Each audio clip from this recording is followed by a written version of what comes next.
કોંગ્રેસ પ્રમુખ મલ્લિકાર્જુન ખડગે દ્વારા ગુજરાતીઓ અંગે કરાયેલા નિવેદનના વિરોધમાં ભાજપ દ્વારા વિરોધ કરાયો. સુરતમાં ભાજપ શહેર પ્રમુખ અને પ્રદેશ સહપ્રવક્તાએ પત્રકાર પરિષદ યોજી કોંગ્રેસ અને મલ્લિકાર્જુન ખડગે પર આક્ષેપો કર્યા હતા. કોંગ્રેસ નેતા મલ્લિકાર્જુન ખડગેના નિવેદન સામે સુરત ભાજપનો વિરોધ જોવા મળ્યો છે. ત્યારે સુરત શહેર ભાજપ પ્રમુખ પરેશ પટેલ અને ગુજરાત પ્રદેશ સહપ્રવક્તા હેમાલી ભોગાવાલાએ પત્રકાર પરિષદ યોજી હતી, જેમાં સુરત ભાજપ પ્રમુખ પરેશ પટેલે જણાવ્યું હતું કે કોંગ્રેસના રાષ્ટ્રીય અધ્યક્ષ દ્વારા જે નિવેદન કર્યું તે અશોભનીય છે. કરોડો ગુજરાતીઓ વિશ્વાસભરમાં રહે છે, જેઓ બિઝનેસ સાથે સંકળાયેલા છે. મૂર્ખ શબ્દનો ઉપયોગ કરવો અયોગ્ય છે. ગુજરાતમાં મહાત્મા ગાંધી, સરદાર વલ્લભભાઈ પટેલનો જન્મ થયો છે. ગુજરાતીઓ માટે આવા શબ્દનો ઉપયોગ કરવો યોગ્ય નથી. દેશનું પ્રતિનિધિત્વ કરતા પ્રધાનમંત્રી નરેન્દ્ર મોદી પણ ગુજરાતી છે. ખડગેના શબ્દનો અમે વિરોધ કરીએ છીએ અને વખોડીએ છીએ. કોંગ્રેસને ગુજરાતથી શું વાંધો છે? સ્ટેચ્યુ ઓફ યુનિટીનું બાંધકામ ચાલી રહ્યું હતું ત્યારે વિરોધ કર્યો. સૌથી મોટી પ્રતિમા બની ત્યારે વિરોધ કર્યો હતો. ખડગે દેશના ગુજરાતીઓની માફી મંગાવવી જોઈએ. દેશના અર્થતંત્રમાં 8% જીડીપી ગુજરાતીઓનો છે.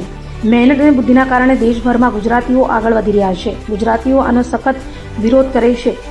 કોંગ્રેસ તરફથી હેરાન પરેશાન કરવામાં આવી રહ્યા છે. અમે સંપૂર્ણપણે કોંગ્રેસનો વિરોધ કરીએ છીએ. ગુજરાતને રોલ મોડલ તરીકે વિશ્વાસમાં ઓળખવામાં આવે છે. તો ગુજરાત પ્રદેશ ભાજપના સહપ્રવક્તા હેમાલી બુદાવાળાએ કહ્યું હતું કે આ નિવેદન અપમાનજનક અને નિંદનીય અને દુર્ભાગ્યપૂર્ણ છે.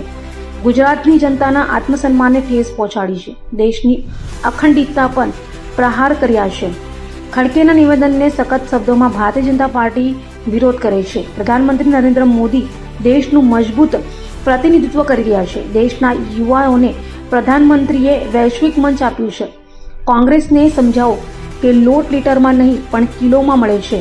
પ્રધાનમંત્રી નરેન્દ્ર મોદીએ તપ અને પરિશ્રમ દ્વારા વિશ્વમાં દેશને એક અલગ ઓળખ આપી છે. જનધન યોજના, ટ્રિપલ તલાક હોય કે પછી અન્ય કાયદાઓ અને યોજનાઓ થકી મહિલાઓને આત્મનિર્ભર બનાવવામાં આવી રહ્યા છે. પ્રધાનમંત્રી નરેન્દ્ર મોદી દેશનું મજબૂત નેતૃત્વ કરી રહ્યા છે. ગુજરાતના 2 સપૂત છે. પીએમ મોદી અને અમિત શાહ દેશ માટે કામ કરી રહ્યા છે.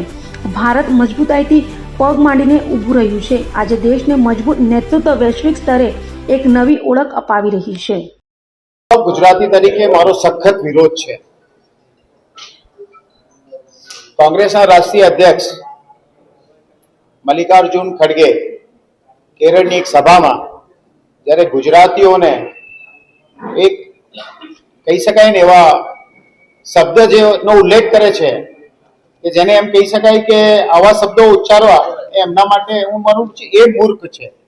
અભણ અને મૂર્ખ કોઈને કહેવું એ એક અતિશયોક્તિ છે અને જેનો વિરોધ ગુજરાતની 6.5 કરોડ લોકો ચોક્કસ જ કરશે. ને આપ જોઈ રહ્યા છો છેલ્લા ઘણા સમયથી આનો સખત વિરોધ થઈ રહ્યો છે. 6.5 કરોડ તો ખાલી ગુજરાતની પ્રજાજન છે. એ ઉપરાંત પૂરા ભારતમાં અને વિશ્વમાં ગુજરાતીઓનો પ્રસાર થયો છે. આપ જાણો છો તેમ કરોડો ગુજરાતીઓ ગુજરાત સિવાય પૂરા વિશ્વમાં રહે છે અને આ ગુજરાતીઓ આપ જાણો છો કે બિઝનેસ સાથે જોડાયેલા છે.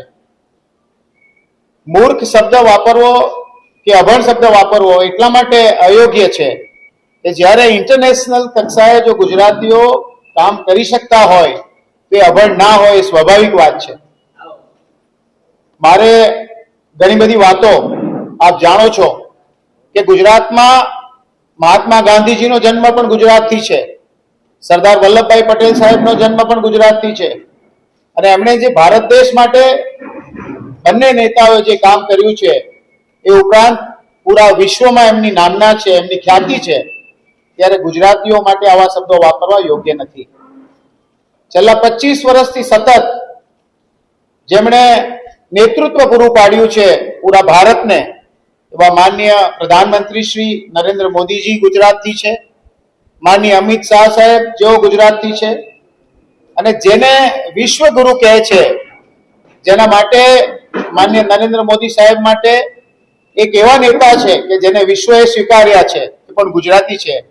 ત્યારે આમ મલ્લિકાર્જુન જે શબ્દોનો ઉપયોગ કરે છે એ અયોગ્ય છે અને એનો અમે ફરી એમના શબ્દોને વખોડીએ છીએ, એમનો વિરોધ કરીએ છીએ. આ ઉપરાંત અનેક વાતો છે. ધારો કે આપ કહો છો કોંગ્રેસ હંમેશા મને એ સમજ નથી પડતી કે કોંગ્રેસને ગુજરાતીઓ સામે વાંધો શું છે, શા માટે એ ગુજરાતીઓનો વિરોધ કરે છે. અને કોંગ્રેસે આ એક બાબત નહીં, આપ જાણો છો ત્યારે જ્યારે સ્ટેચ્યુ ઓફ યુનિટી નું બાંધકામ ચાલી રહ્યું હતું ત્યારે પણ કોંગ્રેસે વિરોધ કર્યો. જ્યારે આ વિશ્વની સૌથી મોટી પ્રતિમા બનવા જઈ રહી હતી ત્યારે પણ અમે વિરોધ કર્યો. આજે પ્રતિમા તૈયાર થઈ ગઈ છે. આજે ભારતમાં તાજમહાલ ની સાથે સાથે કદાચ હું માનું છું ત્યાં સુધી જો રેકોર્ડ ચેક કરવામાં આવે તો ગુજરાતની આ પ્રતિમા તાજમહાલ કરતા પણ વધુ લોકો જોઈ રહ્યા છે પૂરા વિશ્વથી. આવી અનેક વાતો ગુજરાતની, જેના માટે ખડગેજીએ ચોક્કસ જ માફી માંગવી જોઈએ. એમણે માફી એટલા માટે બી માંગવી જોઈએ કે જે દેશના અર્થતંત્રમાં 8% જેટલો જીડીપી જેમનો છે એ ગુજરાત છે. એ ઉપરાંત એમના પ્રોડક્શનની જીડીપી રેટની સાથે સાથે એમની ગુજરાતીઓ દેશ વિદેશમાં પણ એમની મહેનત અને બુદ્ધિને કારણે આગળ વધી રહ્યા છે. જ્યારે અભણ શબ્દ વાપરવો એકદમ અયોગ્ય છે. આવા અનેક કારણોસર અમે ભારતીય જનતા પાર્ટી અને ગુજરાતના લોકો આનો સખત વિરોધ કરીએ છીએ. વાઇબ્રન્ટ ગુજરાતની વાત હોય ત્યાં પણ કોંગ્રેસ વિરોધ કરે. વાઇબ્રન્ટ ગુજરાતમાં કોઈ સારી કંપની ઇન્વેસ્ટમેન્ટ કરવા માંગતી હોય તેમને પરમિશનોની અંદર બાધા ઊભી કરવી, એમને કેવી રીતે હેરાન કરવા, આવા અનેક કામો કોંગ્રેસીઓ તરફથી કરવામાં આવે છે, એકદમ અયોગ્ય છે. અને અમે ફરી પાછા કહીએ છીએ કે કોંગ્રેસીઓને ગુજરાતીઓ સાથે વાંધો શું છે આ અમને સમજ પડતી નથી. અમે આ વાતને સંપૂર્ણપણે એમનો વિરોધ કરીએ છીએ અને ગુજરાતી તરીકે ગુજરાતનું જે ડેવલપમેન્ટ છે, જે રોલ મોડલ આખા ભારતમાં આખા વિશ્વમાં ગુજરાતને રોલ મોડલ તરીકે જોવામાં આવે છે, ત્યારે કોંગ્રેસીઓએ સમજવું જોઈએ કે ગુજરાતીઓનો વિરોધ કરવો એકદમ અયોગ્ય છે. આભાર.